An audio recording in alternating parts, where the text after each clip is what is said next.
To remove it, the first thing I do is I pull out this guard here. I undo this connection with my fingers over here. Just a few quick turns. I slide this assembly to the right, pull it out. I grab the 2 wrenches, grab the filter assembly, grab the actual connection, twist the other way, finger tight, off, grab it, and let's replace it.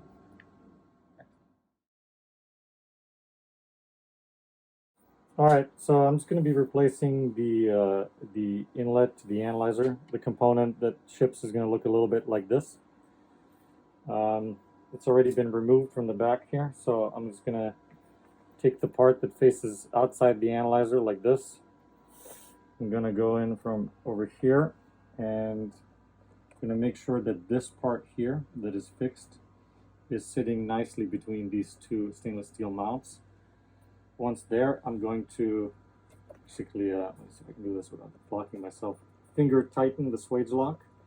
It should go almost all the way to the end. Now I can't finger tighten it anymore. I'm going to take 2 wrenches. I'm going to grab the filter and I'm going to grab the swage lock at the back. It's going to be about sort of a 1/4 turn, nice and tight to prevent any leaks. The next part is what I'm going to want to do is I'm going to make some space here with this particular connection. I'm going to take the first part of the foam guard. I'm going to go on the left and then, go on the right and then slide into the left.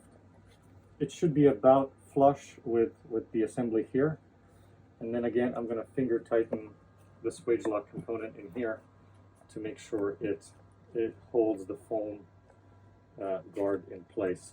It doesn't need to be very tight, but a finger tight is good. It's already preventing this thing from moving out. And then there's still a space left at the end. I'm going to take this bit and I'm just going to kind of make sure that this part hugs the tube that sticks out the back. So it's a little bit of a shimmy job like this.